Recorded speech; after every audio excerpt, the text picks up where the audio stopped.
You're listening to the Ryen Russillo podcast presented by FanDuel. America's #1 sportsbook has made it easier than ever to get in on the action during an NBA playoff game, even after tip-off. Just look for the live SGP tab on the FanDuel Sportsbook app and build your bet slip. Then sit back, relax, and track the outcome of your parlay right in the app. And if you don't already have it, download the FanDuel app today to make every moment more. The Ringer is committed to responsible gaming.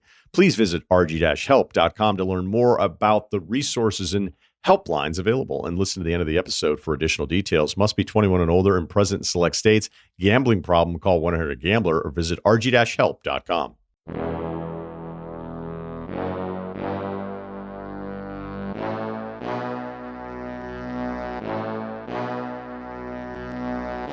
On today's episode of the podcast, we will dig into New York taking a 3-1 lead in the second round of the Eastern Conference playoffs, what this means for the Knicks, how they've been the tougher team, and, of course, a disastrous close to this game for the Celtics and also the Tatum injury. A little bit on Ant's big night at Golden State, and we've got Chris Mannix, who is going to give us all of the lottery perspective that we need, as it reminds me that he was in the room last night for the ping pong balls, but we do a ton of stuff on the playoffs and also some speculation about a new home, perhaps, for Giannis this summer and life advice. New York is where we start. They're up 3-1 in this second round series with the Celtics. They are one win away from their first Eastern Conference Finals appearance since 2000, where they lost to the Pacers in 6 games. Ewing, not super healthy in that series, played in 4, really only played in 3 games. But look, I'll go through all of it, much like you've heard me talk about these two teams all season long. When Boston was down 0-2, as bad as it looked with the blown leads, like they'll probably get game 3. They get game 3 in dramatic, well, not even dramatic fashion, in dominant fashion. And then I was like, they'll probably get through this series. They'll get it 2-2. Who knows? Maybe the Knicks get another one in this thing. 4 straight against them, probably not. Boston likes to make this hard on themselves. When it comes down to it, I think they'll get through this. Now, with everything that happened last night, I certainly no longer feel that way. We'll get to the Tatum part of this a little bit later. Despite the regular season part of the evaluation, where the Knicks struggled against the best teams, how these two teams matched up against each other, knowing that Detroit probably gave New York more of a series than we were expecting. But at the same time, sometimes I think when we think one team is better than the other one, we expect them that they're just never supposed to lose a playoff game in that specific series, which isn't entirely fair and historically inaccurate. But now that we've seen this play out like this, and you want to talk about toughness, New York is the tougher physical team. They're tougher mentally, and Brunson is the best player on the court and the guy that you would trust the most. So if you think about Boston and the questions about this group that have happened for a long time, you go back to 20, you're like, where's the toughness? 22, where's the toughness? 23, you're really going to lose the Heat. So usually when you win a championship, you're able to put the toughness questions to bed. And remember one of the storylines prior to the season where they won the title and they have the Marcus Smart trade. It's like, if this team is constantly questioned about the toughness of their stars, then why would you trade what is, at least on paper? I don't know. I don't even know what I'm saying by saying on paper with Marcus Smart. I just felt like Marcus Smart was incredibly overrated. And I was like, if you're going with they can't win because he's gone, then you see a different basketball player than I do. And then they win the title. And despite these little things that or maybe major things that we've talked about Boston offensively in some of these big spots, it's like, well, when you win a title, I think even if you want to go through, which I think is totally fair, the competition in the East at the time, I don't know how Dallas turned into an injured team through the audit of the 24 playoff run of the Celtics, but they were dominant and they smoked everybody. And now we're sitting here in 25 going, are they actually still incredibly flawed? Are they actually just not really that tough? Do they not respond to these moments? Even though I think there's a lot of games you can say, well, that's a tough win. That's the kind of game that you don't win unless you have some of that toughness and belief in yourself. And yet here we are in this series. So Brunson, again, even though I think Boston's done a really good job containing him through long stretches, last night the dam broke. And the defensive stuff that I think Boston's always been able to bank on in this series, even in the first couple games, because that was really more about their offense falling apart. Brunson's third quarter was just a reminder of what this dude is capable of. 25 points, not total, but he scored or assisted on 25 points in the third quarter. If you look at some of the second spectrum numbers, and John Schulman had these on NBA.com, where you just get so used to seeing Tatum hunt Cat over and over and over again. And I've talked about how the Celtics can be a little too hunt happy in their approach offensively. Well, Brunson in game 4 attacked Porzingis, and the way they set this up, they set screens for Brunson against Porzingis 21 times, against Horford 12 times. New York scored 37 points on 30 chances, so not total 33 possessions, which is 1.23 points per possession, which is a great number. Porzingis has been a disaster in this series, and as soon as he comes in, they're going to get him caught in between a defensive decision, and Brunson has been better attacking, pulling him out than I think Tatum has against Cat. Bridges' fourth quarter, here we go again. He saved him in game 2, and those jumpers, when he has the speed that he has off the pull-up, they're unguardable. Like if you're going as fast as he is with his arms and his reach and the angle at which he's fading away, and they're not even like straight at you and step back all the time. There are times where he is coming off a screen and it's a handoff. Sometimes it's a switch, and he's dribbling almost in a sprint to the baseline, angled away from the hoop, and then getting his body back. Like, if those are going in, there's really nothing you can do because you're just not going to be able to contest it. So Bridges was terrific again. OG had a couple big shots after a disappointing game 3. Cat can't hit threes in this series. You know, the great pick and roll stuff that we saw from Brunson and Cat during the regular season, the pick and pop stuff where it's like it's just going to challenge your offense, or excuse me, it's going to challenge your defense. Cat's 1 of 10 on threes, but he's killing Boston on the glass, 14 rebounds a game. He was 11 of 15 last night. New York in the paint dominant, 73% on those shots, a 64-32 points in the paint advantage. And the double big lineup has been a major problem for Boston.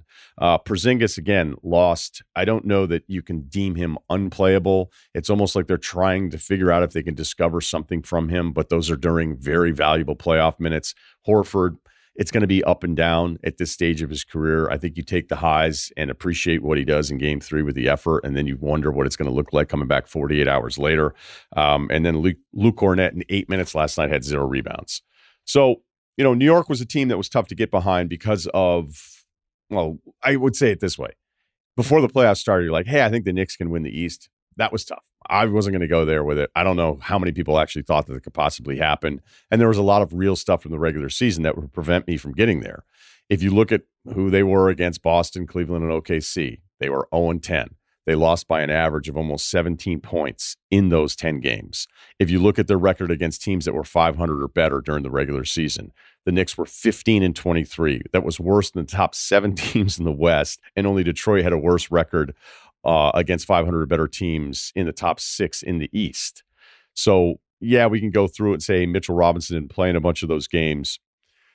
But still, and look, if Mitchell Robinson is this much of a difference, extend him now.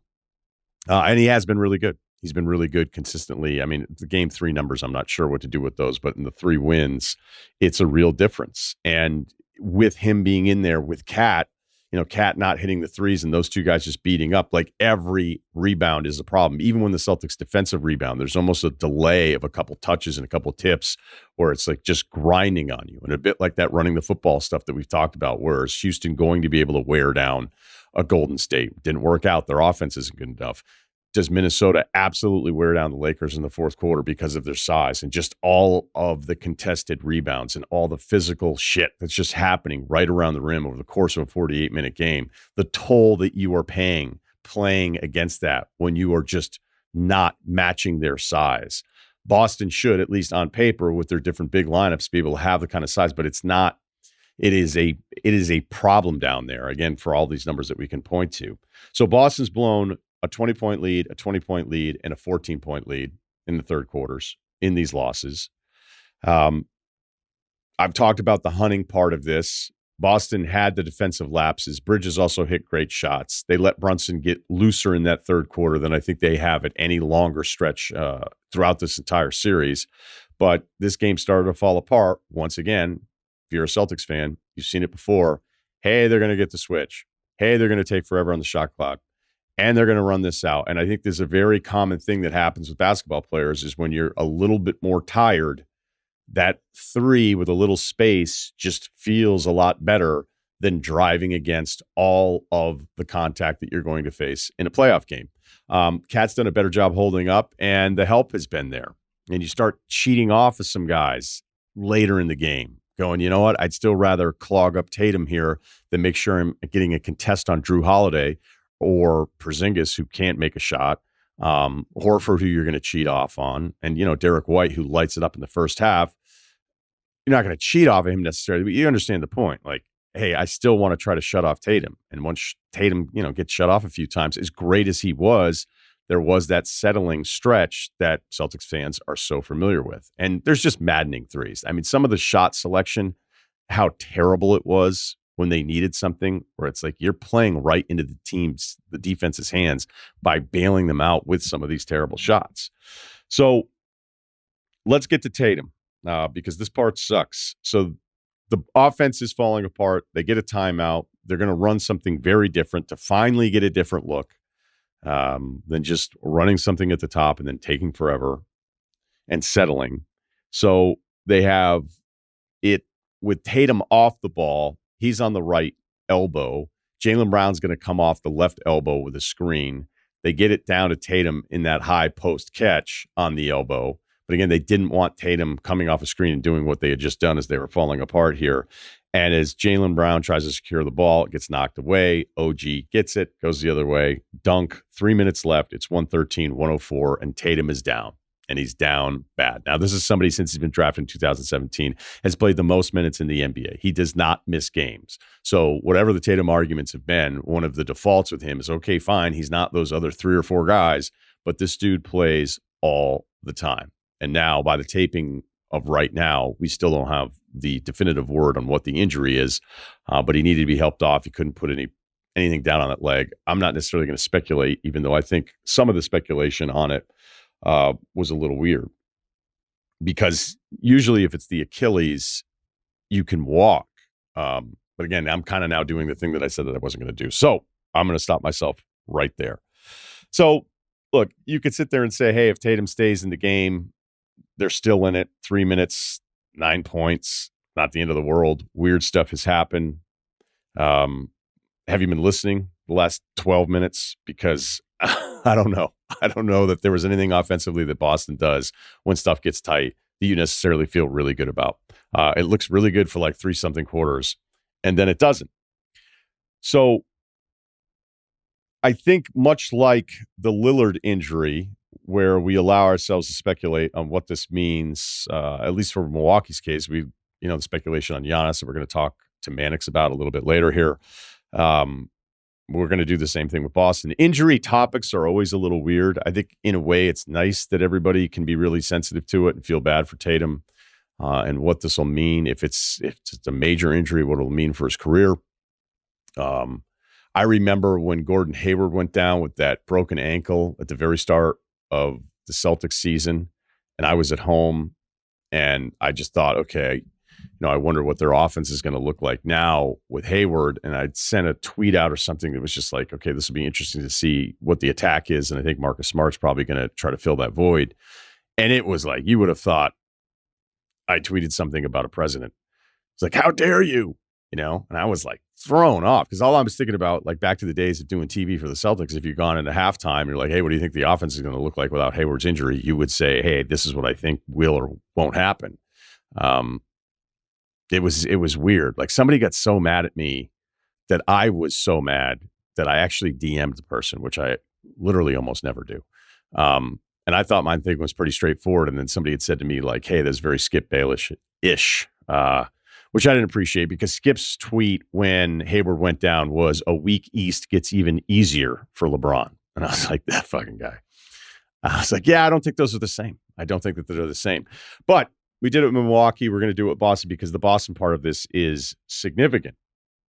Because if you look at Bobby Marks' projections, ESPN cap guy, terrific, love Bobby, with the first-round draft pick the Celtics will have, without re-signing anyone, they're looking at a payroll with their tax bill north of $500 million, which has never, ever happened before. So you have new ownership coming in, but some scenario where Wick is still really involved. And look, Wick throughout his entire ownership, I think his run is incredible. It's not just the 2 rings; it's that this team was very proactive. When they had a decision of whether or not they should spend, they always spent. Wick and his group are the guys you would want owning your favorite basketball team, and you bring in a price tag of $6 billion, and the new ownership's like, so what's going on now? How's that tax work? 500. I thought these teams were like 230 million a year. It's 500 million. So can we trade that draft pick again? That's a lot to ask if this team had been able to pull off a repeat. Seems unlikely now.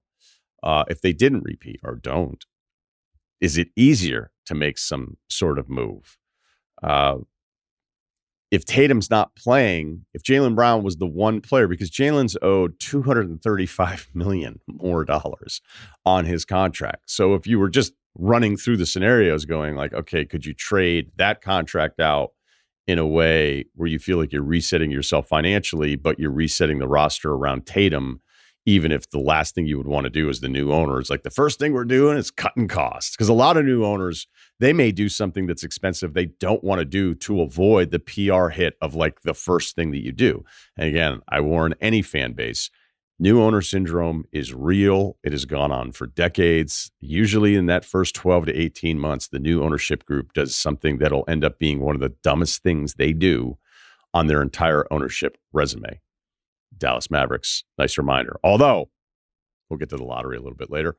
Mavs fans feeling good today after the lottery win. So if they won another title, would the first thing you do break it up? Probably not. So if Tatum's out into next year and they're eliminated here by the Knicks, I don't know what the move is. Because it's not trading Drew Holiday. You're not going to get anything back for that guy. He's owed $105 million over the next 3 years. He's got a player option at 37 years old for like in the 30s. Probably going to pick that one up. Porzingis next year is $30.1 million. And again, Jaylen Brown has 4 years and $285 million remaining. So a dark day in Boston. Ant. That was fun. Ant games are probably my favorite games in the NBA. I guess I should say that I still hold out like those just nights of enjoyment where Steph is Steph again, because it's just not going to happen as consistently as it did during his prime. That's just science. I don't think any of us are shocked by that statement. But Ant doing what he did in the third quarter is, I would say, as of right now, Steph is not eligible, or just not available, I should say, with a hamstring injury. It's my favorite thing to see. And so in a moment where the Warriors are up 2 at the half, you're like, are they going to like even this series at 2-2? And then you figure Minnesota gets game 5 at home, but then could Steph come back with that gap and all of the speculation around that? Although I just don't know, because hamstrings are so rough. They're just brutal, like the smallest little thing. And then it just lingers and lingers. So who knows what he would even look like if he were going to be able to come back? Who knows what game 5 ends up being? But the fact that Ant prevented this series from going 2-2 with his massive third quarter was really enjoyable. He had 16 in the third. Golden State had 17 total. What Ant did in the third quarter last night was what Golden State did those third quarters during their prime years, where it was just enough of this shit and just take over. On the other side of things for Golden State, some good, some bad. The bad part of it is playoff Jimmy. You could rename him Passive Jimmy. He had 9 shot attempts last night. The best stretch that the Warriors had in the game is when he was on the bench to close out the first half. I don't know why. Like, I understand his approach to basketball. Like, we've seen it enough where he's kind of sizing things up. He's figuring things out. He's not going to come out and take a million shots. Granted, he took a lot in game 3, but without Steph, he needs to be north of 20 shots. And a lot of times with the best players, we're like, how come he's not shooting? How come he's not shooting? It's like, well, do you want him just taking terrible shots the entire night? Like, what's the point of that? Just to appease our appetite for high shot volume because you're supposed to be the guy? Like, shouldn't we appreciate the guy who's picking his spots and taking higher efficiency shots? Well, if the other options are Draymond bringing the ball up, Podziemski, although Kuminga's been terrific. And aside, is Kuminga Jalen Green with less opportunity? I don't know the answer to that. Popped in my head last night. But, the Butler thing is incredibly frustrating because, look, it looks like last night looked a lot like some of these regular season games with Miami where you were like, what is going on with this guy? The shot attempt stuff from Jimmy's never been really high because he gets to the free throw line so much. But he didn't get to the free throw line last night either. He was a -30, a team worst -30, and it showed up. So when I think back to like Jimmy in some of the quotes after Miami, it's like they took my joy away from me. Well, do they still have it? Because, man, they need you. And Golden State was in this game. I mean, even if I thought Minnesota eventually would pull away, because that's what you think is going to happen with a better basketball team, you're watching it going, this is why coaches go crazy. Because if everyone just played hard enough, everyone would have a chance.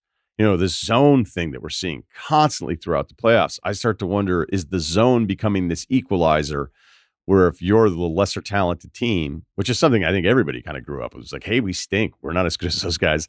We're playing zone. Should that be happening in the NBA? Although I think Cleveland would submit, maybe we shouldn't have played it as much as we did in Game 4, even though it worked so well in Game 3. So Kerr's probably going at halftime going, we're in the fight. We're still in this thing. We can get this thing to 2-2. I think like that first half of last night is why I think all coaches in all sports go crazy, because they're the absolute believers in our society. They will find a way to believe in their side. And that's what you want from your coach. You don't want him showing up being like, we don't have any chance. I've made the mistake when I was younger at times, like talking with a coach in a sport and being like, well, yeah, but like, I don't know that you guys really have a chance. I mean, it's like insulting a child. Like, what? I'd never do it anymore. Have somebody on, say, hey, thanks for the time. This is a tough series. How could you possibly win? These guys convince themselves through the film and all the study, and if they can just get that effort, and that's what that first half was, until, again, Ant decided to shut the door. Ant now, against Golden State, is scoring 7.5 points in the first half of these games, and he's going for 20 in the second half. Randall was terrific last night. Minnesota's oddly having like the Rudy games and the non-Rudy games, and it doesn't really matter.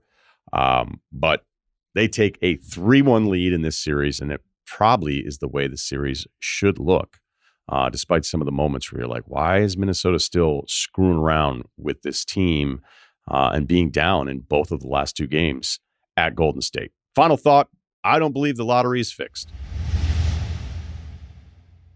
The Ryen Russillo podcast is brought to you by FanDuel. The NBA playoffs are finally here, and there's no better way to be a part of the action than with FanDuel, America's #1 sportsbook. After another competitive season, the top teams are ready to battle their way through the playoff bracket in hopes of taking home the championship. And if you think you know how it's all going to go down, then make those predictions pay off with FanDuel and NBA profit boosts.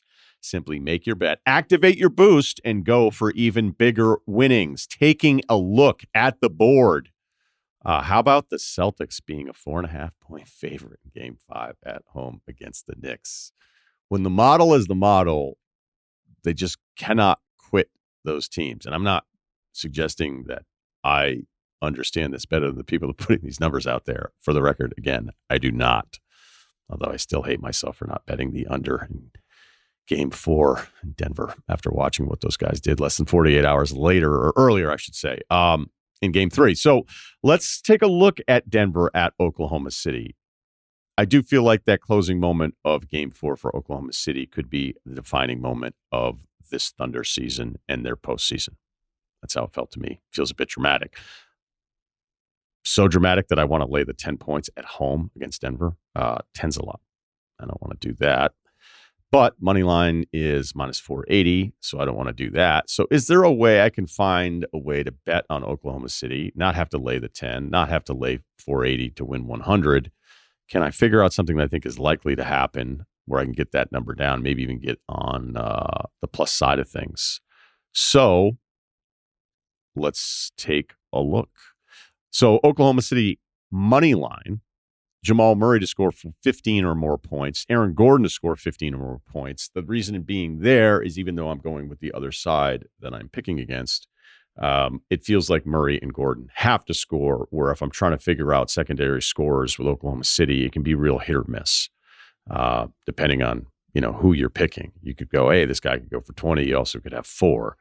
I don't see how Murray doesn't have 15. In the way this offense is running for Denver, I'd expect those guys, whether it's a blowout or survival mode, to be able to get that. So that's now actually plus 162 if you're going to Oklahoma City money line with those two prop bets. So that is the play. Don't just be a spectator this postseason. Head to FanDuel.com/Ryen, Ryen, to download America's #1 sportsbook and make every moment more. Must be 21 and older and present in select states, or 18 plus and present in D.C. Opt-in required. Bonus issued as non-withdrawable profit boost tokens. Restrictions apply, including any token expiration and max wager amount. See terms at sportsbook.fanduel.com. Gambling problem? Call 1-800-GAMBLER or visit rg-help.com.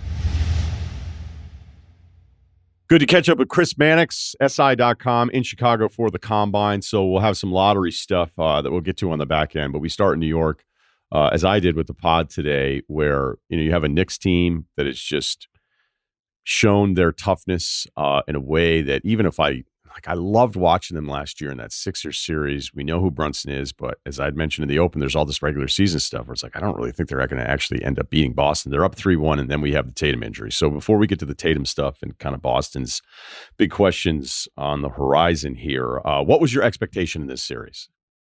I thought they'd win in 5 games. The regular season series doesn't always forecast what a series is going to look like, and the caveat of Knicks Celtics in the regular season is that I think 3 of those games were played without Mitchell Robinson, so you knew he'd be a difference maker. But I thought the Celtics shot making coupled with the Knicks' mediocre defense would be enough for them to win these games. I mean, they won 2 of them in the regular season by 20 plus, 3 of them by double figures. They got it done. The difference, though, in this series is that in clutch minutes, Jalen Brunson has been by far and away the best player on the floor. I was looking at some of these numbers. The Celtics, with the score within 5 points in the last 5 minutes of the fourth quarter or overtime, 12 points on 24 possessions in this series. 3 of 23 shooting, 1 of 11 from 3-point range, 4 turnovers in those minutes. They have been awful in clutch time minutes, whereas the Knicks turn the ball over to Brunson and he finds a way to make plays. I didn't anticipate there being, that having that big an impact on the series. Yeah, I'm with you. The clutch numbers are alarming, and it just feels so unfair to look at, what do you want to do, 5-6 seasons of the Celtics group and have all the questions that you had had about them be reignited now. And this is, and it's like, yeah, but it feels a little dismissive of a championship, another finals appearance. But watching the shot selection and the settling and the lack of movement, it's shocking a team this talented that has just had it happen to them twice in this series can find themselves doing the same fucking things in game 4. Not to be that, but it just seems impossible that you could be in a timeout going, hey, we're doing it again. Let's stop doing it. And they can't seem to help themselves.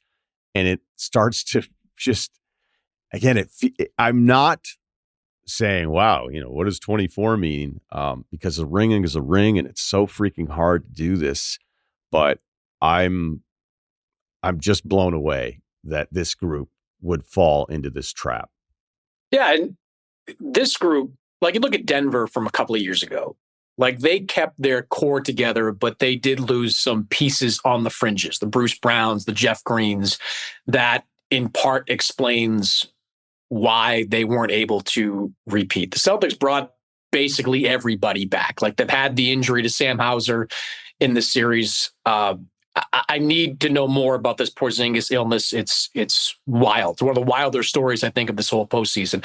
I've been extremely disappointed in the defense of Derek White and, to a lesser degree, Drew Holiday. Like, they're there purportedly as 2 of the best defensive guards in the NBA, and they can do nothing with Jalen Brunson. I think White's been getting cooked for most of this series. Holiday's been better, but he had that bad foul at the end of game 2 that sent Brunson to the free throw line. this is what they're counting on. As much as they're expected to make shots when they're open, they've got to be elite defenders. And in clutch time situations, they haven't been that. So it's just disappointing kind of across the board the way this team has played. What are you ready to say about what the Knicks can do the rest of the way? And if we're going to sit here and assume Indiana is the team they're playing, they can beat Indiana. I don't think Indiana is that special. I think the Knicks, I think they've got the horses to do it. I don't see them beating a Western Conference finalist winner. Like I don't see them beating Oklahoma City or Denver or Minnesota. I just don't see it. I don't think they have the defensive skill set or the defensive horses to beat either any of those teams that come out of the West. But can they get to the finals? Yeah, I think they can easily get to the finals. I don't think an Indiana series is necessarily all that problematic for them. I think the same strengths they have in this series, being Brunson, Bridges, and Anunoby defensively, Towns in the post, I think those are going to be similarly strong for them in a conference finals matchup. But you get to the NBA finals, I don't know, man. I just don't. I don't know if you see it, but I don't see them how they match up well with any of those teams. Are you? Maybe it's assuming a little bit here with OKC getting through Denver because there was some. I thought it was pretty cool how they put up the clutch numbers and where OKC had been in clutch moments against Denver. They throw up that graphic and then OKC closes as the much better clutch team. Like you just start to expect, even though the number with OKC was they've only played in 24 clutch games, lowest total. And then I'm kind of sitting there and be like, okay, but is the best team in the NBA now just going to suck because they weren't challenged enough? I mean, 24 is still over 25% of the regular season games. It's technically clutch games. It just happens to be the least. Like Boston played in 33 clutch games in 24. Does it mean that Boston was more conditioned for clutch things because they had 7 more opportunities to figure out who they were? So it's as they were struggling against Denver, and then you pop up that graphic, it's like, I guess these two things are connected, but I just would essentially sit there and be like, well, I refuse to believe that they're just now going to be bad in the clutch all the time because they're less comfortable than some of these other teams that had so many more opportunities to play clutch time during the regular season. So it is assuming a bit that they're just going to get through Denver, because if Denver had gotten through this, you'd be like, all right, well, look, they still have the best player in the world. I don't even know what I would do with Denver and Minnesota. I don't know if last year would have played into all of that, but I don't know that it's a reset because we're still obviously not done here with the second round. But are you of the position now where it just feels like it's Oklahoma City's title, considering what could be coming out of the East on the other side of the West? Hey, again, I'm with you.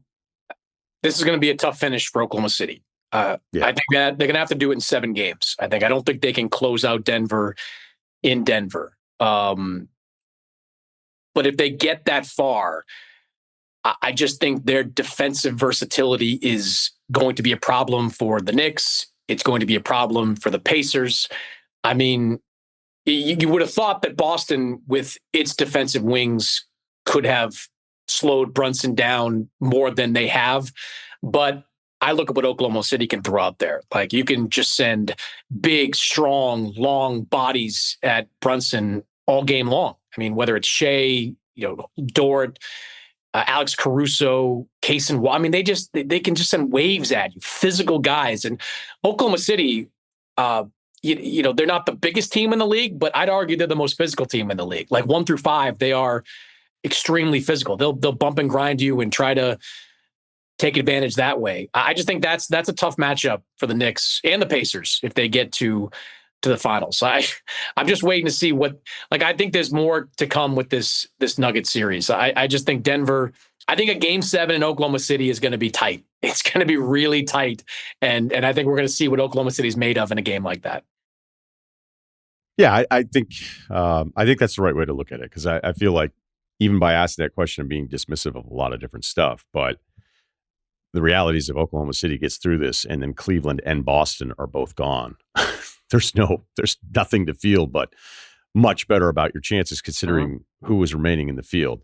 When Boston played Oklahoma City this year, at no point did I think Boston was better than Oklahoma City, even with what would have Boston probably would have been a favorite, had they made it through the West. But if you look at the regular season game, they took 55 threes on average in those 2 games against them. They didn't shoot it well. You can get at the shot variant stuff. I think the way those games closed, I was like, this is a problem. This is a problem. But look, the only Boston question I have now is with the Tatum injury, what do you think? Like the questions that Boston is going to have to face based on the uncertainty, which we still have with what Tatum's injury is. But what do you think is the to-do list for this team if this is as bad as it looked last night? Yeah, there's going to be some payroll pairing this offseason. There's no doubt about it. The question is, how significant is that pairing? I mean, I think you can safely assume that Sam Hauser will be the first guy to go. I think the Celtics saw enough of Baylor Shireman in the regular season to believe that he can be a lower cost Sam Hauser replacement. You plug him into those Hauser minutes, and I think they feel comfortable with that. The question then becomes like, do one of their high priced guards go? Like, can they afford to keep Drew Holiday? Can they afford to keep Derek White? Pritchard's on a great contract. He's going to stay. But you've got the question of bringing back Al Horford. What kind of deal does that look like? What does that do to your payroll? Like, I think the reality is you're going to lose at least a guy in this offseason. The question is, how important is that guy going to be? How ready are you to replace him with whatever you have in-house, or you might sign at a low cost in the offseason? I long believe, Ryan, that this team was, as currently constructed, was only protected by a championship. Like if they won a championship with this current group, won 2 in a row, no ownership group, whether it's Wick or Chisholm, would come in and fundamentally dismantle that. They would keep that team intact, at least until they lost in a playoff round. But this is the way this is shaking out. I think you're going to see some form of change in Boston. It just remains to be seen how substantial it is. Do you have any read on the Tatum injury? Not really. They're just like, and I've done probably what you've done. I've talked to a lot of trainers and medical experts around the league, and they've all kind of reacted the same way with like, hold up on the Achilles stuff, because when you have an Achilles injury, you don't react like that. Like you do go down, but I'm glad you also said it, right? Because like that was very surprising to me. Because every Achilles injury we see, whether it's the Kobe one, the Dame one, James Wiseman, where it's almost confusion and then it's not painful and then you can walk. Yeah. So I'm glad you said it as well in the people that you've talked with. So keep going because I don't know. No, yeah. I mean, you oftentimes you kind of see guys turn around. Like Wiseman actually turned around or one play. He thought somebody stepped on his foot in that moment. Kobe walked his way to the free throw line.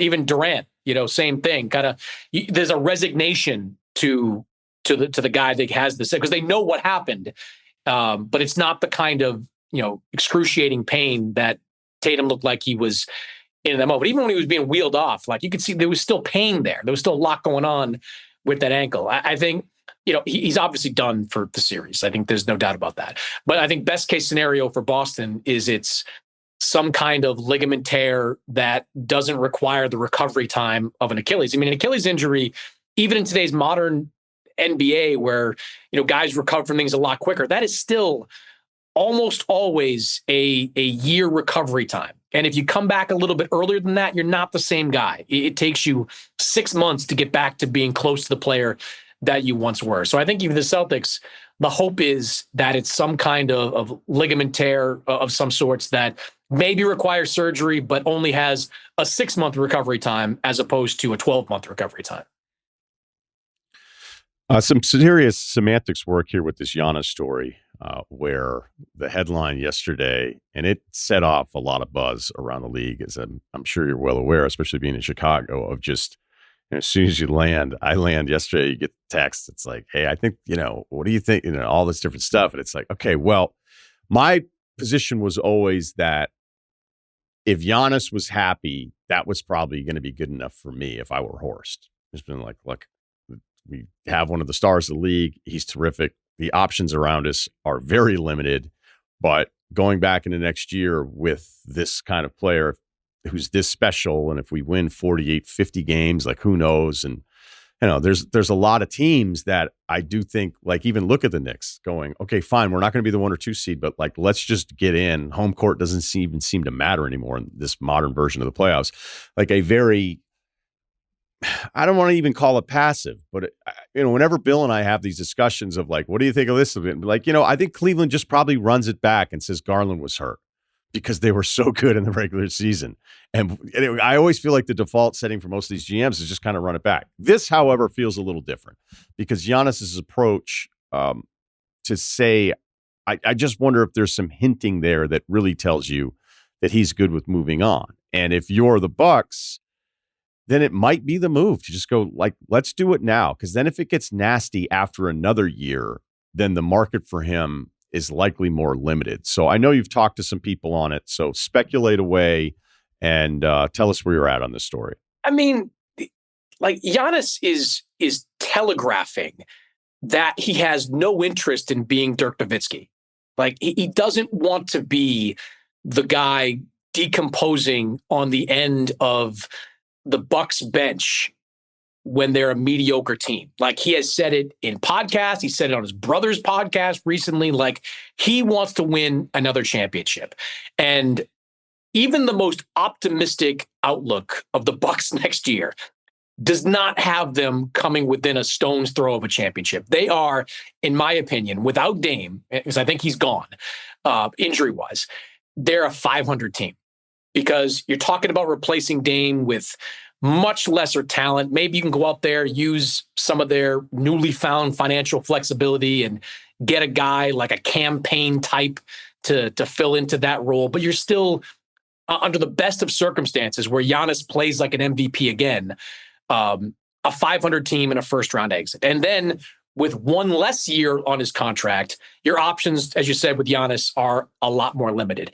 Like, to me, it would be front office malpractice not to whether or not Giannis blesses this or not, to not go out and aggressively pursue a trade. Because the idea of bringing a guy back just because he's a great player in his prime and he might sell some tickets and he makes your franchise relevant, that is such loser talk. Like that is such a loser perspective for any front office to have. Like you and I kind of came up on the Danny Ainge mindset, where if you're not winning at a championship level, his viewpoint was just lose at the worst possible level. That's why he broke up the team in the early 2010s in Boston, and it turned out to be a great success. And it's not just what Ainge did. Like Oklahoma City, when they realized they were at the end, Paul George wanted to go, but they dealt George, they dealt Russ, they got all these assets, and that's why they're in this position. Milwaukee, I think right now, with the teams that are out there that are probably going to be sniffing around, and we can talk about them, but the teams that are out there, they've got a chance to get one of those all-time great rebuilding packages. And I think it's crazy for them not to explore it, just to bring this guy back and satisfy your fan base and sell a few tickets. I don't understand that at all. So to me, and I think there's a lot of GMs out there that believe they're going to do this, that they believe they're going to look at strongly at a Giannis deal with or without his expressed desire to be traded. But I think they've got to be proactive with all this, because this is their chance to start to, get this team back on a different direction. Yeah, the quote made me think, okay, this is probably the nicer version of what would be said in 26 if 26 went like 25 did. So even if Giannis said the right things to me, I go, all right. Now, I think there's another part of this where over the years we were conditioned to be like, well, when your guy wants out, you don't really get to pick where he goes, except, ironically, the Dame deal with the same Bucks team, where he wanted to go to one place, and Portland's like, look, you're under contract and you can say whatever you want, but like, you have a longer term deal here. So it's not going to be up to you as much. That's the part of this that I wonder, because if it is an open market where Milwaukee can trade him wherever they want, which I'd still be a little surprised if Giannis and his representation were just like, yeah, cool, let us know. Just let us know where we're going. That's usually not the way that it would work out for a player of this stature. So if it's an open market, like maybe this changes everything for Milwaukee. Maybe it makes all the basketball sense, despite never wanting to move on from a player of his talent. That part is going to be really interesting because if you have 4 or 5 teams bidding on him, this is a completely different deal than just the give us what you can and you get to keep your good players because this is the only place that he said that he'll go. Yeah, I think they've got some options here. I think they're in a strong position. Number one, because of the contract that Giannis is under with the 2 guaranteed years left.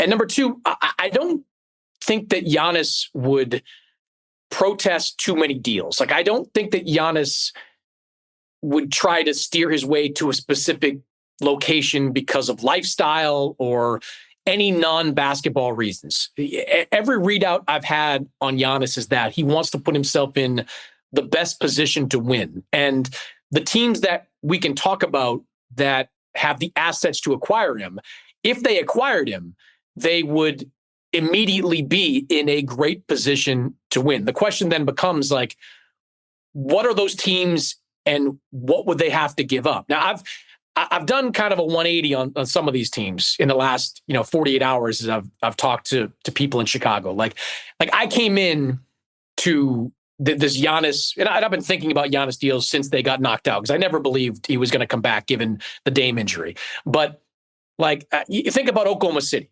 right? With Jalen Williams, the Hartenstein contract, all the draft picks that they have, that teams make sense. But does Oklahoma City want to tie itself to a player that is going to consume 35% of its salary cap? Like, they've got a lot of contracts, even with a big deal, they're going to have to work out in the years to come. San Antonio, getting the number 2 overall pick. All of a sudden you're saying, all right, well, if you're Milwaukee and you love Dylan Harper, you can say, this is our next franchise guy. We're trading the franchise guy, but we're getting one back in return, and we're getting a whole smorgasbord of, Keldon Johnson, Devin Vassell types that can go into that deal. But if the Spurs acquired Giannis, that kind of starts a clock on a Wembanyama window, or at least window 1.0. Because if they don't win a championship with Giannis at 30, 31, De'Aaron Fox at 27, 28, 4 years from now, when those guys are either well past their prime or potentially even gone, Wembanyama might be looking around going like, where's the rest of my talent? Where is the group of players that I'm going to win with when these 2 guys are long gone? I think Houston's interesting, but does Milwaukee really want anything that's built around Jalen Green? Like, I don't. And do they insist on getting Amen Thompson back, which would be a non-starter for me if I was Houston? So, on the surface, to me, it looked initially like, all right, there's going to be a lot of teams out there with big packages that you could send to Milwaukee for Giannis, but it might take a lot more work by the Bucks to unearth some of those packages. Yeah, look, I mean, there's a lot of really good stuff in there.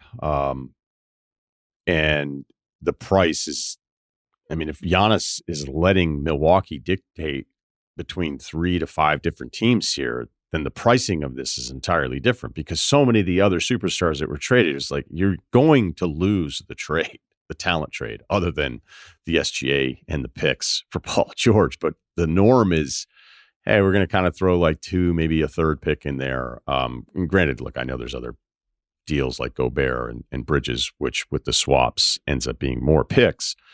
But if you're Milwaukee and you're like, all right, we're sorting through, is there a Jalen Williams deal in this? I don't know who other than a men. I mean, look, I like Tari Eason too, but we're talking about Giannis. I hold out hope for Jabari, but I don't know that that's going to sell a ton of tickets. The Jalen Green price, especially after this playoff run, it's like, man, what are we actually getting? Like, are we getting somebody else where it's like, cool, this guy's going to score a ton of points because Dame is out and Giannis isn't here anymore. So do we have? He's just a contract at this point. To me, he's just a contract. Like, he's not. Yeah. And even with the Nets, if you liked Cam Johnson and you like the picks, I don't know why, because I've been told like Brooklyn, look out for Brooklyn, and it's me like, too. Why? But why would Giannis be okay with that one though? Like, cool, I'm in Brooklyn. I don't know. I mean, the Nets, of any team that was in that drawing room, they were hoping for a top 4 pick because they believe that a top 4 pick plus whatever they could offer in a deal would have made it interesting, would have put them in play for Giannis. Without that top 4 pick, I don't think they're in play. I don't think they can put together the package that would satisfy Milwaukee in that situation. But they in that room and outside that room, I'm telling you, they were on pins and needles hoping that they were the team that moved up in the draft. I get the perspective of Oklahoma City from what I was hearing, that's a big number for them to absorb. But the Thunder, they're really young, but they're not that young. You know what I mean? They're not they're not at the point where they can afford to just punt on, a couple of years as they continue to grow. Shea is just hitting his prime. Lou Dort is right around that age range. If you have a chance to go out and get a player of that caliber and open up a window that, 4 or 5 years to be the dominant team in a Western Conference that just got a lot tougher. Cooper Flagg, going to Dallas makes that conference tougher. San Antonio, whatever they do with that second pick, makes that conference a lot tougher. If you have a chance to move the needle, I think you've got to, take a swing. And if you're Milwaukee, I don't know if Jalen Williams is James Harden, but I think Jalen Williams outside of that Oklahoma City ecosystem is going to put up big numbers. I think he's a big time player, two-way player that I think has, front-facing potential with your franchise. That would be the team I'd want to be in the mix most if I'm Milwaukee. If I'm Milwaukee, I'm watching the rest of this series, hoping the Thunder lose, and then hoping that Sam Presti and that front office, feel like they have to do something with the teams in the West arming up around them. Yeah, I'm glad you got to the Presti part of this, because if there's one GM who I would feel like would resist a positive or negative result in what he was going to do this summer, it would be Presti. He'll either look at his team and go, hey, I really like this team. Say we lose to Denver or we lose to Minnesota.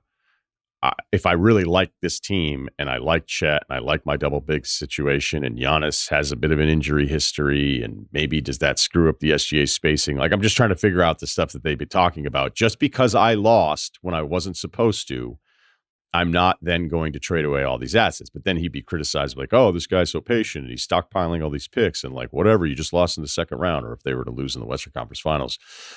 Because I think other teams would be more motivated after a disappointing playoff exit to go, we got to change this whole thing around. And as I say all those things, thinking that I would understand Presti being very rational at perhaps the most irrational moment when you're eliminated, you'd say, hey, I just got Giannis. I've completely changed our ceiling. And knowing that if SGA is on one side and Giannis is on the other side, even without the spacing that you would love to have from the guy that's on the non-ball side and whatever Oklahoma City's running, we just have somebody now with whatever big you're keeping with his physical presence. It would be hard to argue against wanting to do that. I don't know if they win a title, if it changes everything. I think a lot of times, sometimes that stuff is bullshit. I'm still not 100% sure I've ever believed that Durant didn't want to go to Golden State. It just sounded better when they lost and blew the 3-1 lead. That it was oh, now I can go ahead and do this, because I still think he would have done it if they had won. Is there any other team that we need to at least think about here? Let me add this about Oklahoma City. Oklahoma City, I think, rightfully gets the value of chemistry and continuity. I mean, if you look at the teams that have won championships over the last 4 or 5 years, a common thread is continuity with its core, right? Boston wins a championship. They had been trying to climb that mountain for years. Denver wins a championship. It took them a long time with that same group to break through. Golden State has had the core of its team together forever. Even that Bucks team, they added Drew Holiday, but the guts of that team was largely together for a number of years. I think there's probably some unease within Oklahoma City about the idea of maybe not gutting your team, but trading 40% of your starting lineup to get a guy back that you're not 100% sure fits in. As great as Giannis is, he doesn't necessarily and this goes, sounds crazy, but doesn't necessarily fit into kind of the kind of players that they're going after out there. These, virtually everybody spaces the floor in Oklahoma City. Virtually everybody is a high-level passer in Oklahoma City. I think they're probably a little wary about that. And look, if they could get him for, $20 million, 100%, you roll the dice on that one. But again, it goes back to Giannis on that contract, potentially on an extension. That's 35% of their salary cap. And I do think there's going to be some unease in Oklahoma City, win or lose, about doing a deal of that magnitude because of those potential pitfalls. Okay. Last night, everybody loses their mind. Dallas wins the lottery because of the full circle drama of the Lakers. Everybody listening to this already knows the timeline, so I don't need to get into it. I don't understand living in a world where I believe every conspiracy theory. I don't understand it. I don't know if it's fun. I don't know if it's that people somehow root for things to be rigged to then justify things that don't go their way. Not to say that there aren't some things that certainly feel rigged. The lottery is not one of the things that I feel are rigged. People love saying that it's rigged. I don't fucking get it. I'll never understand it. I don't know if it's rigged. Why did Duncan end up in San Antonio? Of all of the people that ended up in San Antonio, it's like, yeah, let's give the Spurs, let's give one of the smallest markets a guy that's going to be one of the greatest players in the history of this game. So basically you'll have results be like, well, why would Rose go here? Or why the Zion one was weird when Jim Rome asked David Stern about the lottery being rigged. And granted, I think he wanted the soundbite because it was good and played. And here I still remember it years and years later. It was because of the Chris Paul trade that they ignored, that then they wanted to do it. I don't know why. I mean, again, unless you think that Luka was forced to the Lakers and then the NBA helped. I mean, everybody knows what the conspiracy theorists think on this stuff. But then when there are people like Zach Lowe, who was in the lottery room, Tim Bontemps, I don't know. Have you ever been in the room for the ping pong balls? I was in the room. That's what I'm saying. I was in the room last night. You were in it last night. All right. Yeah, so take us through it. I've been in the room for the better part of the last 10 years, really every year, but the COVID years where they didn't have media representatives or didn't have, I think 2021, they might've had one or two, but every year that they have allowed a dozen media members in, I've wanted to be there.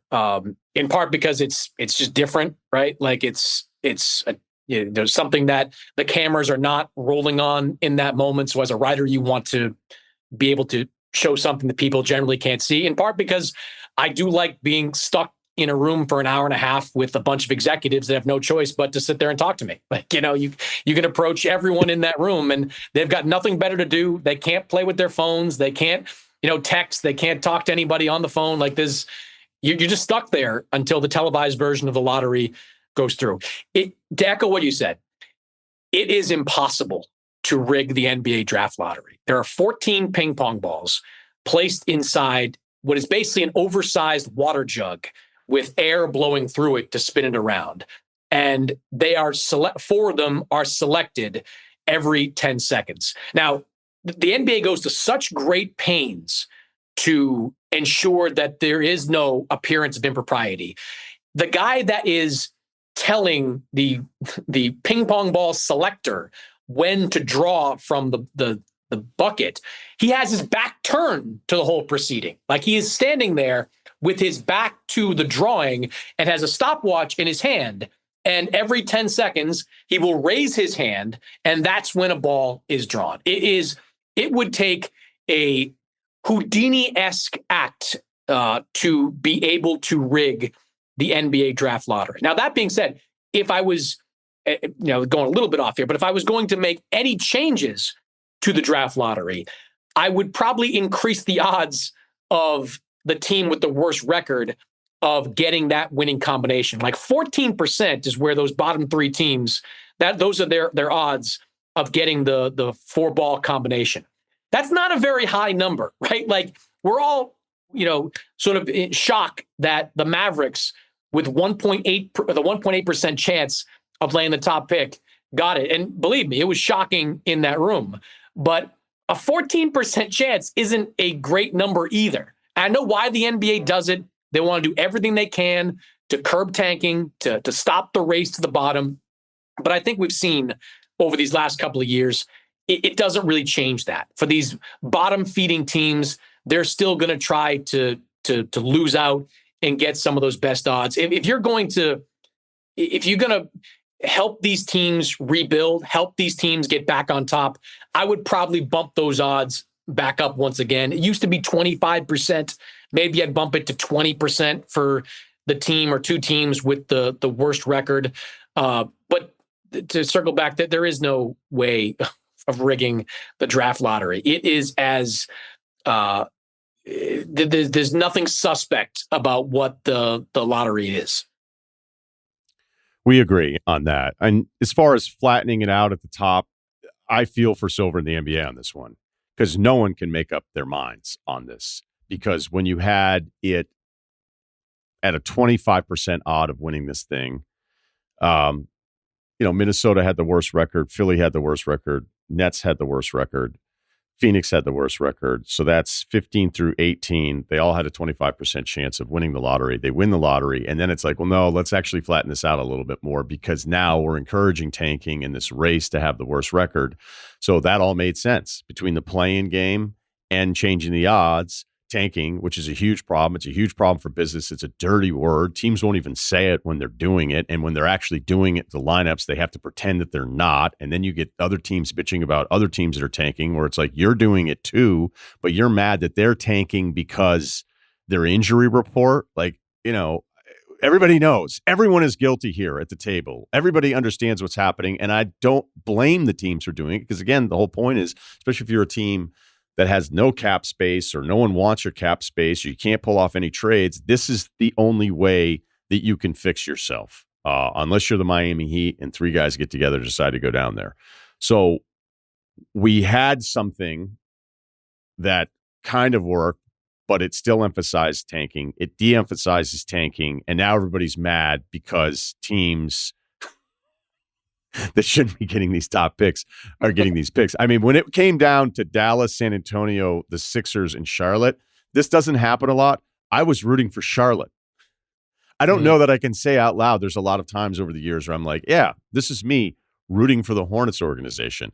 But I was at that point because I could understand whether it's San Antonio getting lucky again, Dallas going through everything they went through, but at least good for those fans. Although it just seems absurd that Nico is in this position just months removed from the worst trade in NBA history. And then the Sixers, who had championship aspirations and then shut it down. And I don't blame those guys. Like, they were unapologetic about it. Like, we are tanking. We're not going to pretend. But if you're Utah or you're Washington, and not only did we not get the first pick, we're outside of this whole thing. Like, Utah, who I wanted to get the first pick, I wanted Utah to get it. I am a little biased because I like Will Hardy so much. But I also think as an organization, star players, difference makers don't want to go there. So it has to be somebody that's homegrown. And who knows, maybe the 4th and 5th or 6th or 8th pick in this draft end up being outside of probably Cooper, who seems like a pretty clean prospect, a real difference maker, because that's happened before, obviously, with NBA draft pick history. But if you're Utah, you may have to get a little proactive here. You have to. I want to get to that. But the NBA needs as many teams as possible to be relevant, right? Like, in an ideal world, there's one season where all 30 teams up until the last week are competing for a play-in spot. Like, that is the NBA's fever dream. But like, even if that's not going to happen, you want each one of these markets to have some hope, right? Like a franchise player that they can build around. I'd argue Charlotte kind of already has that. Like, they've got LaMelo, they've got Brandon Miller, like, they've got foundational pieces there that if they can just keep these guys on the floor and make the right decisions around them, you might have that. But like, Washington does not have that. Utah definitely does not have that. Those teams were desperate for some star power, and they're going to wind up drafting 5th or 6th. Like that 5th and 6th, that doesn't work. That's not good for the NBA. I think getting those teams, as tough as it was to watch them, scuffle through the end of the season, I think having those teams get the 2 top picks makes the NBA better overall. Now, Utah, I like Will Hardy too. I'm a fan. Ryan Smith did so many interviews the last couple of days, so many interviews. And he's talking about, we've got assets to play with. We've got things we can do. No team in the top 5 needs to make a deal more than the Utah Jazz. They've got to get inside the top 3. They've got to get their hands on Ace Bailey or Dylan Harper. I think Dylan Harper is probably going to go number 2, whoever has that pick, even with some overlap with Stephen Castle. I would imagine the Spurs are not in a position to turn down a talent of that caliber. So I would guess that if they stay there, they'll draft him. I would think any team moving up would probably draft him. But Ace Bailey there at number 3. Not a sure thing by any stretch. Some definite questions about Ace Bailey. But at his best, he has a really high ceiling. He is a bona fide shot maker, a elite offensive player on the wing. The Jazz need that. If they stay at number 5 and draft like VJ Edgecombe, who I think is fine, Jeremiah Fears, who probably is fine. He's only 18 years old, but you've already got George and Collier kind of there in that backcourt. Like, to me, if they sit at 5 and just draft the best player on the board, that's a whiff. They've got all these draft picks. Philly doesn't really need an Ace Bailey. Like, I think Philly's obviously with Darryl going to be interesting to watch in the next month. Like, what do they do with that draft pick? Could they be convinced to move down for future draft picks they could use in a bigger deal down the line? Like, Utah's got to do something, man. They draft Edgecombe or Fears or whoever they've got at the top of their board. They're irrelevant once again. Maybe Bailey doesn't work out. Maybe he's not, the guy that some teams think he is, but he at least has a ceiling. He has a high ceiling that in 2 years, he could turn out to be the franchise player that you're desperately missing. This is a big, big draft, I think, for Utah. I know you have more on the combine and more rumors and all that kind of stuff coming up on SI.com this week. So enjoy Chicago, man. Appreciate it. And now it's time for today's Winning Bundle segment presented by State Farm. In basketball, it's all about that trusted coach-player connection. When a coach has a player's back, bold plays happen, just like when your team has every piece in place. State Farm isn't just an insurance company. They're the teammate on your bench, whether it's a fender bender, storm damage, or even just a quick policy question. Your agent is there to listen, assist, and help you choose the right coverage when it matters most. That said, a few standout winning bundles come to mind. We have talked about coaches, but let's talk a little bit about teammates here. Minnesota fans, it was probably rough at times after the cat trade. You're thinking, was this really the best move? This team made it to the Western Conference Finals. They're still really young. A few shots here, a few shots there. Maybe this team is playing for an NBA championship. Who knows what would happen in a matchup where Minnesota was probably more equipped than Dallas to deal with Boston. But as the season progressed, you were probably still disappointed, maybe even disappointed in some of those DiVincenzo missed threes. But what we have seen is perhaps the vision that this front office had in pairing up not just a coach and a player, but 2 teammates that were supposed to fit better in the playoffs. Off-ball, Julius Randle. On-ball, Julius Randle. The option that is a secondary option to Ant. Ant, who is a teammate who, despite taking the face of the franchise label away from Cat, seemed to do it with such graciousness. And then now with the team clearly being his and his aggressive killer basketball mentality, still wants the dudes around him to get involved, knows that Randall has to have these big moments if this team can compete for an NBA championship. All of this, maybe it's matchups with the Lakers and Golden State, but all of this seems to be coming into play at the perfect time as Minnesota closed with a great regular season stretch, the healthiest they've been all season, playing the defense that we'd expect from this group, and having variety on offense that I think this front office envisioned after they moved on from somebody as talented as Karl Anthony Towns. That feels like a winning combination. Off the court, you still need teammates who are there when it counts. That's where State Farm comes in with agents to help you choose coverage that's right for you. You can focus on what really matters, whether that's hitting game winners or just getting through the day. Like a good neighbor, State Farm is there. State Farm coverage options are selected by the customer. Availability and eligibility vary by state. You want details? Fine. I drive a Ferrari 355 Cabriolet. What's up? I have a ridiculous house in the South Fork. I have every toy you can possibly imagine. And best of all, kids, I am liquid. So, now you know what's possible. Let me tell you what's required. Our email address is lifeadvicerr@gmail.com. I left this out in the open. I just want to acknowledge it. The ant and one finish with his left hand was insane. That is all. Hi, Kyle. Yo, can we start with a little advice from me? Yeah, would love to. So remember I told you I was golfing with my father-in-law on Friday and I was worried about like being outnumbered or whatever. So it was a full 5. There was 2 Koreans that basically just saw that there was a Korean group ahead of us and just left us to go with them, and they had a great time. So I thought it was racist? No, it's just a lot of Koreans go to that place, and I feel like they'd rather like pair up, and they're just like very nice. They're like, we're gonna go with them. I was like, okay, I'm Kyle, by the way. Anyway, see you later. And then there was a cantankerous old man who normally in bar settings I love, not so great for the golf course. He was like putting me through drills on the tee box, like giving my father-in-law lessons, who's just too nice to tell him no. Was he good? I mean, he was old. So, I mean, it didn't look good, but I mean, the ball was going straight and he was just like, let me ask you, are you interested in getting better? And I say yes. And I didn't realize I opened up Pandora's box of fucking golf tips for the next 3 holes. But anyway, we're on the 8th hole. This guy was very like, I think I was like going in my bag while he was about to tee off. And he's like, I don't like anyone making noise, please. I'm like, oh shit. He's yelling at people on other tee boxes to be quiet while he's going to hit. Anyway, that's not really what the question is. Somebody hit into us on the 8th hole. We're on the green. A ball comes flying in, really nicely hit, lands on the green while we're on the green. And I go, ho, and I don't hear anything back. This guy just takes a tee out of his pocket and tees it up. And honestly, kind of blew me away. Is that a thing that like, instead of people throwing the ball back at people or hitting it back or taking the ball, he just teed it up on the green. This girl was so confused. We're on the next tee box and she finds her ball and she's like, are you guys fucking with me? And he was like, no, you hit into us. All that's left is an apology. She didn't get it.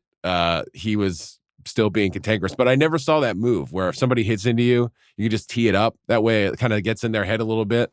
Have you ever heard of this? I've never seen that. Again, I don't play a ton, and this has all been kind of new as I've jumped it back into it again. I've never heard of that move. I've seen some stuff going back to earlier days. I've seen somebody hit it back at somebody when they hit into them. That seems a little ridiculous. Sometimes when somebody hits into you, if they aren't good, no, Right. but there are times where people get really, really mad about it. Okay. And I got really mad at that par 3 because the first time it happened to me, I was like, is this guy actually doing this? And then when I hit my tee shot and went to walk to the green, he hit his shot over me. So I was like, okay, this guy's just being an absolute dick. And then once I confronted him, he just gave me an extra helping a dick with a side of dick. Right. And so Clip that, Wargon. Yeah. I'm sure somebody's going to say, oh yeah, that's something guys do. This guy sucks. He sucked. He's giving you lessons and he's mad about literally everything. But I guess my original point is that I think sometimes we have to have a little bit more allowance on people hitting into you, because I've seen bad golfers hit into somebody because they just hit the best shot they're going to hit all day. And they never hit it that far with their iron, and they compress it and it just goes way farther than they expected it to. Yes. And it's just, we all need to at times understand like some stuff is going to happen. I don't care who you are. You're probably going to hit an errant shot.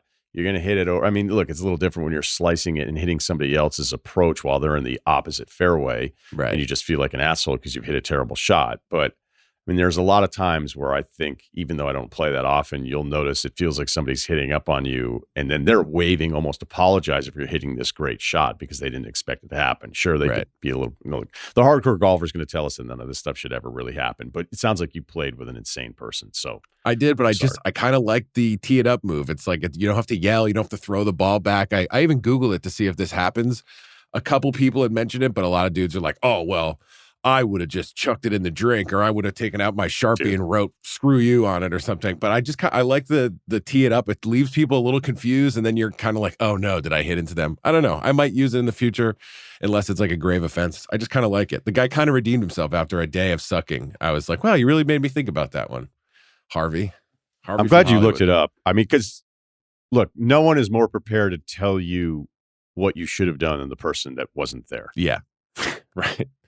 And as we were leaving, there were dudes teeing off, and they saw this guy, and they're like, "Oh, you golfed with Grumpy today." So I guess he's like, I guess he's known at Roosevelt. So anyway, just wanted to ask you about that. When I come and play, I don't want to play with him. All right, just a heads up. All right, I'm gonna say, you sure you don't want to get better? Nope. He's giving out lessons. All right. I'd rather be worse, sir. Yeah. I was thinking about saying some version of that to him after I didn't realize that it was going to open up a whole. I thought it was going to be a quick tip. He's got me doing drills. There's people behind us. And he's like, here, take one of my balls. I put your feet all the way together and hit it. And I'm like, dude, it's a backup here. We can't. He's like, he doesn't mind, do you? Anyway, Harvey. Yeah, it was like the caddies who were really good. Like we had caddies at Riv and then at Pinehurst, and the stuff they were saying on the greens. Eventually, I had to say, "Hey, you got to just stop talking to me about any of this stuff because I don't know what the fuck you're saying. Man. I don't have a percentage thing down in my head. I don't know what give away the hole means. I don't care about the grain of the grass. I'm sure these are all awesome things that people who are better appreciate all this stuff, but you're giving me like 3 things to think about now, which is the last thing I need while I'm putting. All right, Wargon, what's up? Oh, the drama builds. What's up? Hey, guys. Hey, It takes forever to turn on my video there. Yeah. Yeah, just stay ready. You don't got to get ready, dude. Yeah. Okay. A couple emails here. Package problems. 5'9", 200 pounds, 33 years old. Don't have impressive gym numbers, but I've had the same knee injury as Lonzo. So I got that going for me. Ouch. Bought a home in Fort Collins, summer of 2020. Good timing on that home purchase, I bet. Zillow must be fun to look at. And I mean that as a compliment, not sarcastic. Been a bachelor in it ever since getting mail and packages for the previous owners nearly 5 years later. 5 years later, you're still getting packages. The previous owners didn't move that far from what is now my home, and we had exchange numbers. I initially extended them the courtesy of letting them know when something came through to the old address and letting them pick it up off the porch. Around Christmas of that year, I started to feel it was getting excessive. A decent number of Christmas packages that they were clearly ordering showed up at my place where I felt they could have easily checked the address ahead of time. When they made a pickup run, they didn't check closely and took a package that was for me off of my doorstep that I wasn't aware was there yet. Took them a couple days to bring it back. After the Christmas package occurred, I asked them to please resubmit mail forwarding with the post office. I was still getting quite a bit of their mail where they were coming by every week or two. They claimed they did. And while the amount of mail I received got lesser, it never dropped to zero and still included the occasional package where it was obvious they just weren't verifying the addresses before purchasing things. During tax season of 21, after getting clearly important tax documents for them again and asked for mail forwarding to be submitted, at this point, I became tired enough of collecting their mail that for things coming through standard USPS, I adopted the policy of rejecting the delivery when possible or returning it to sender.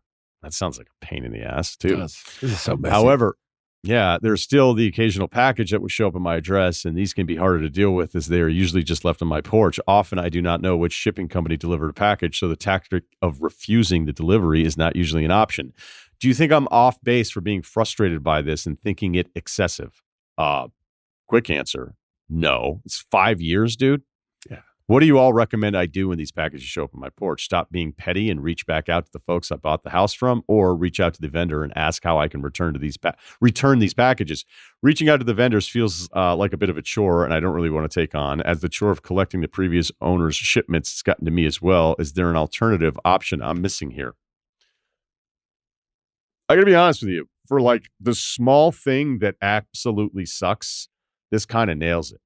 Because it's not that big of a deal, but it's the water torture of hassles because it's just never stopping. And, you know, look, you move into a house, you're always going to get mail from a previous owner. I've received it everywhere I've lived. Oddly, I received some jewelry from China, I think. And I didn't open it up. I didn't know what to do. I probably set it aside thinking, hey, I'm going to reach back out. I remember one time I got this hardware. I got like a bunch of handles for drawers and cabinets. And I reached out to the vendor. I sent it back to the vendor. They sent it back to me. I called the place who had ordered it because, you know, look, I love the hardware. And I'm thinking whoever ordered this, like this was going to outfit an entire kitchen. They're wondering where this shit is. We Everybody gotta move knows this project along. Yeah, let's go. Yeah. Like I'm holding up the finished carpenters. I'm holding up painting. Like I've got to get these into the right place. I called after they'd sent it back to me. I'm like, can you give me the contact of the person who ordered these? Of course, we can't do that, sir. It went on and on and on. And then I threw them away because I didn't need more hardware. Well, have you guys heard of like it. drop shipping? Yes. What's that, Wargon? Yeah. It's sort of like gaslighting. Is that a where solution? I think I could probably It's break sort it down. of like gaslighting. No, in that Yeah, go I for don't it, Kyle. really in that I don't really know exactly what the term is, but I think I can kind of get it. Yeah, I mean, it's you're basically basically like buying they'll just like something and send selling it. you. No, they'll send you a random product you didn't order, and the point is that they can then leave a review because they have like the purchase.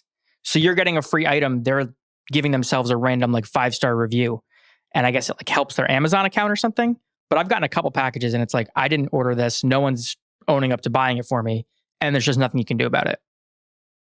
All right, This totally seemed off too on nice. drop shipping then. Oh, so I you was didn't know totally off- I was totally off on drop shipping then. So you're just opening up packages. They're addressed to you? Or are Who, they me? just to your address, Mike? I'm trying to think. I think they were addressed to us. Yeah, because it takes a lot of balls to open up a package with someone else's name on it with your address. Yeah, no, I wouldn't do that. I've certainly done it. You got to see what's inside. I mean, what if it's a bunch of money? I don't know. I don't know, man. What if it's a bomb, Kyle? Yeah, well, that's what I was going to say for Mike. He's getting several packages. Well, who would bomb you? Hold a reference. Exactly. No, I think this guy's totally right. The whole reaching out to the vendor, again, I've tried it once. It sucked. It was worse. So that's not really a solution. I'd ask how old they are.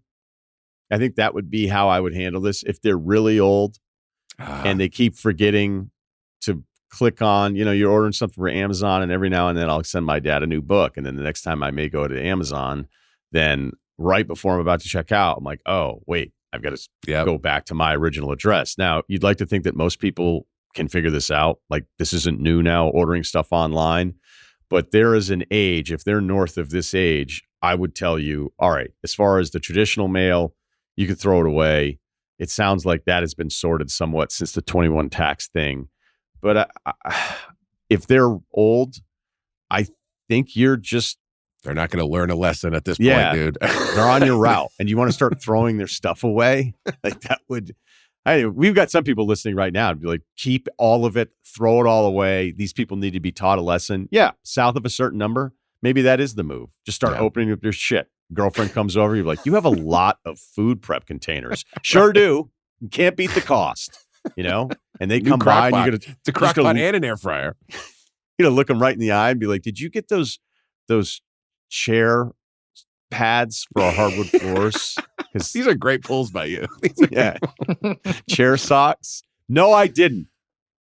And then they look in. They're like, I think those are nope, not them. I got them at a different store, Michael's. Ever heard of it? So I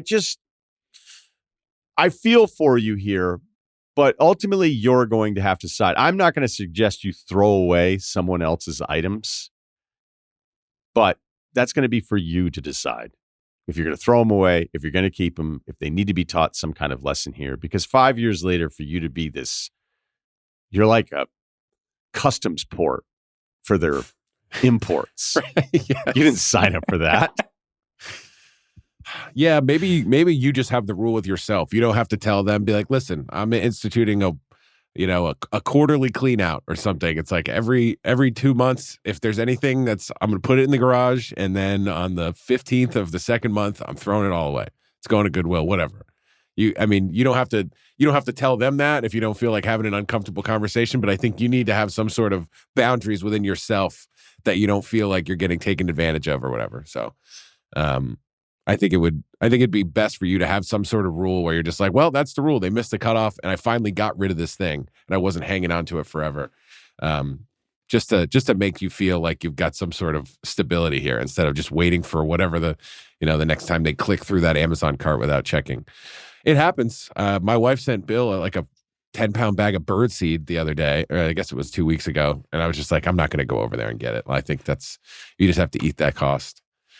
He's probably confused, but it happens. Wait, your wife ordered bird feed Yes. and mistakenly had it delivered to Simmons' house. Yeah, because I had to send him like a couple of those like card reader dongles for when he was on the road. And for some reason, Amazon just had him as the last guy.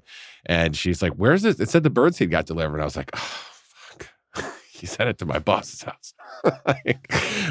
Also, You can't just text Bill and be like, hey, you got any bird feed over there that doesn't make any sense? I didn't. I guess I could have. I was just like, wow, we lost that one. Speaking of Bill, this happens now weekly, and I'm sick of it. 6'5", 215, bench 235, don't squat or deadlift because the lower back isn't quite what it used to be. But my proudest stat of any category is I led the conference in personal fouls both my junior and senior year of college. Wow. That's awesome. Player comp, Daniel Tice, undersized big that walls up, makes the right plays, is always inadvertently getting hit in the face. Yeah, but that doesn't make sense because it sounds like you like retribution. Tice just likes getting hit in the face, complaining, and never doing anything about it to make it stop. Right. I like Tice kind of, maybe as a third center, but I would have really liked him even more if he was like, enough of this. I'm getting hit in the face all the time. I'm going to now push somebody. I'll make this quick. My wife was all caps furious about Bill's Chewbacca take on the Star Wars rewatchable episode. I know there's no way Bill reads any emails. Can you please forward this message to him from my wife? No. And as further notice, this podcast, stop sending us emails that you want to get to Bill. One, I can tell you, Bill doesn't care. I know I don't. But if I were then to forward something to Bill and be like, hey, here's an observation, here's a business proposal, I had to learn about the soft no Bills. There's just, when Bill's like, oh, that's interesting, it's a no. Yeah. You know, it's just in the beginning, there was somebody who had written a book and they were like, I think it's going to be something super interesting to Bill. Would he write the forward? I didn't realize it was already a no. And so I thought I was like the go-between. And then I did a few of those and it was just like, this guy's super busy. He is going to do things his way. Again, these are not criticisms. You just have to understand his day-to-day being slammed with a million things. And he's only going to work on the things because he's working on a million things at the same time.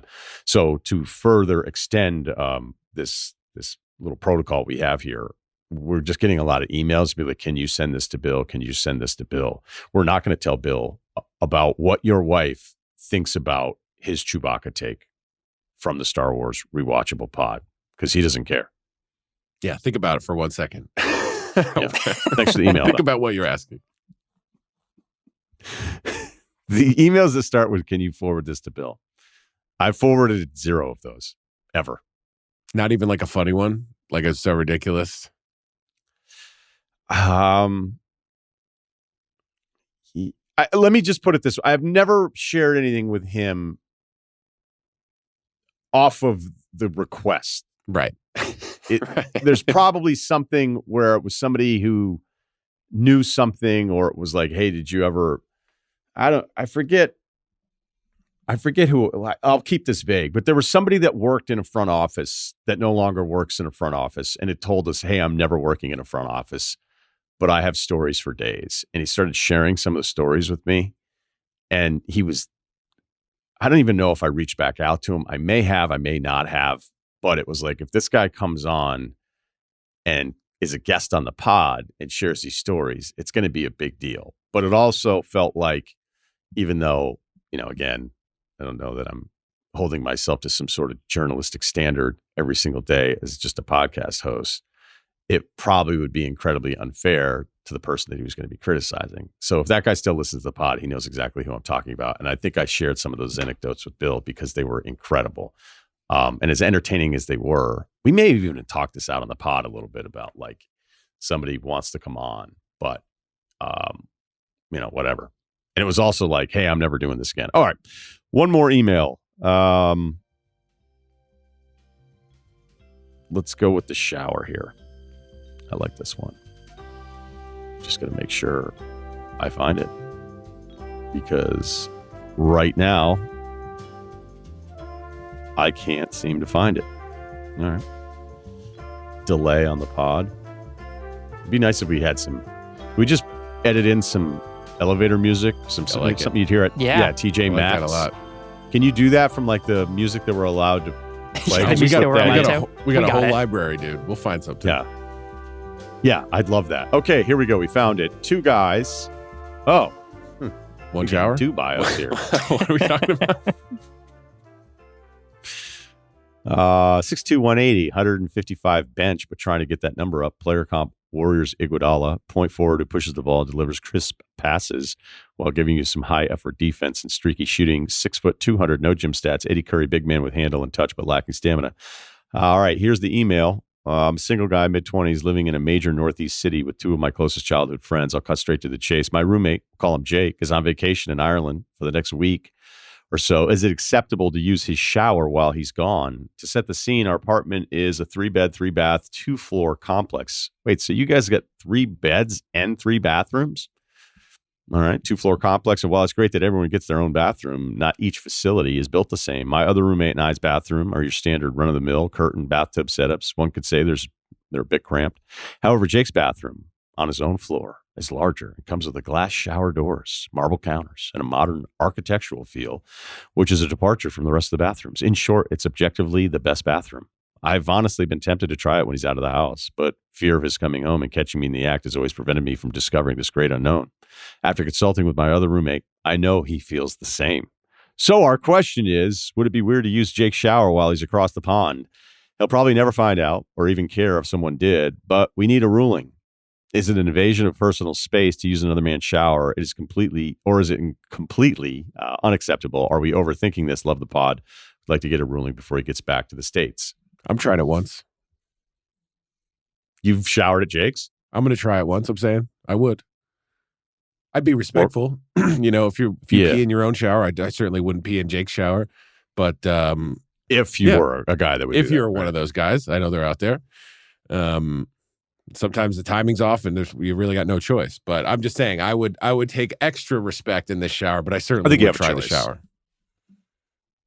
Why are we not just reaching out to the roommate and asking? No. Did they mention why that's not a possibility? No. Because he'd probably be like, Sounds well, like somebody if it's up to doesn't me, have I'd say don't be naked in my bathroom if you got your own. Like if you're asking me which would I prefer, I'd say don't get in my shower.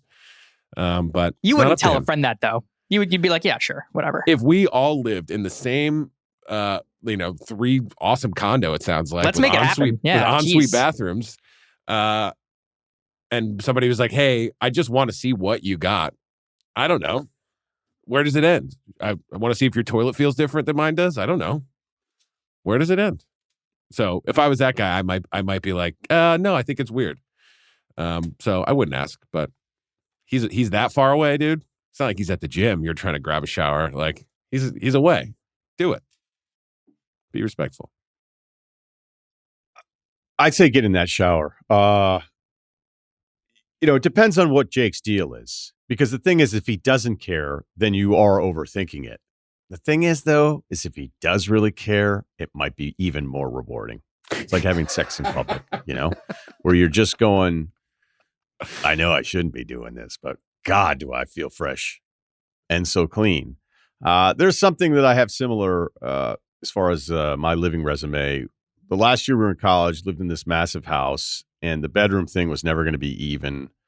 I'd say, the second poorest of the 6. Sully was the poorest. So he took the worst room. It was on the living room floor. The room absolutely sucked. It's a nice metaphor for society. Yeah. The poorest guy sleeping on the floor. He was like, look, I'll take the shitty room, because then we started like changing up the rent. I mean, this turned into a fiasco. So basically then we had like tiers of what everyone should have to pay. Oh, wow. Based on what their room was. So there was an upstairs bedroom that was massive with cathedral ceilings, but it was still like all the way upstairs. And it was kind of this odd room. And then there was like a loft area off of that where the stairwell just went right into the center. And then Bob, who was in that side of it, actually just straight up framed out a wall, sheetrock, painted the fucking wall. He just decided, I'm throwing a wall up in this house because I don't want everyone just coming up to the 3rd floor. And now my bedroom is like this greeting loft area. So he took it upon himself to do that.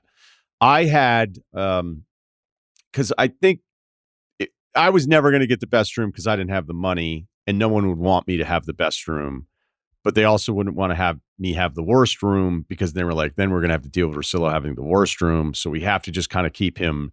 Let's just try to keep his emotions as neutral as we possibly can. So I got like a standard, normal, just bedroom with a door.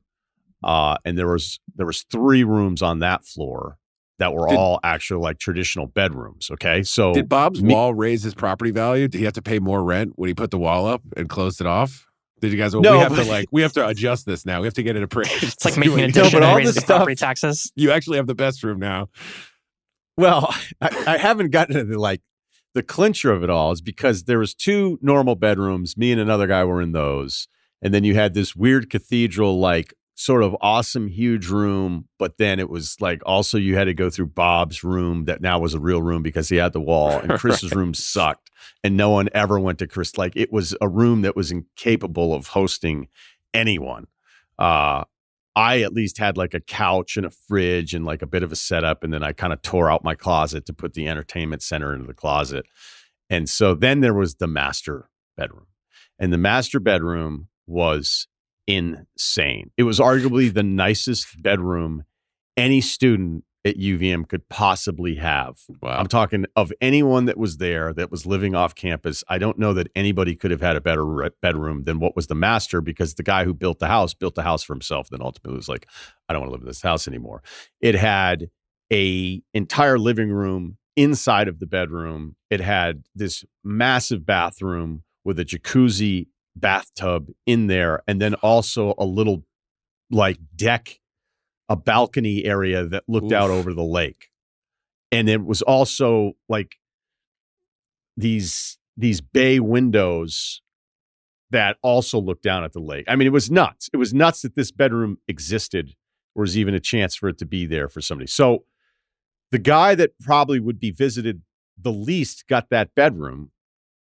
And so no one ever actually really hung out in there. Nobody was ever allowed to use the bathroom because it was his.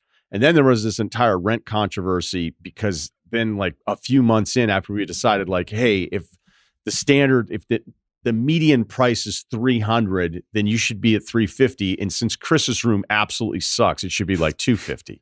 Right. All right. And I think there was only 2 of us that were actually paying our own rent. The 2 poorest kids. Right. So then I remember it was like the weirdest time of the entire thing is that the house had been handed down over the years, cool guy group to cool guy group, right? And I think some of previous cool guys were visiting, and so they wanted to come back to their house. And then the guy who was on our group, who was actually having to pay more after we decided, like, we can't have you with this room be paying the same as Chris. His room sucks. And then I think he came up, was like, hey, I just talked to so-and-so. It was like, those guys said they just split it even Steven 6 ways. Like, well, it's fucking 3 a.m. We'll table this until the next minutes. Like, we can't do this right now or whatever. And he was so mad at us. And when he got so mad at us, I think then guys were determined. They were like, we are bathing. Whenever he is gone, we are bathing. Right. In that room, even though he's paying like $50 more. So it really feels like your decision is going to be based on Jake's level of caring, because I think I'd be motivated the more he cared. Yeah. Right. And it sounds like you're not even sure if he will. So I'd say go in there, give it a little test drive, but be careful. Be careful, because then you have to go back to your shower. And maybe it's better never knowing. Okay, I think that's enough. I think we got enough on that one. Thanks to Kyle. Thanks to Wargon. Thanks to Jonathan Frias. Thank you for checking out our podcast during the NBA playoffs. We've got Mike Breen, I believe, on Thursday. So we are just, Allison's been awesome with the guests, as she always is. So check out our podcast on Spotify. It's also a video podcast. Subscribe to our YouTube page, the Ryen Russillo Podcast, Ringer Spotify. They were going to name me Michael Jordan. My dad was like, I don't think he can live up to it. So they named me Michael Jared.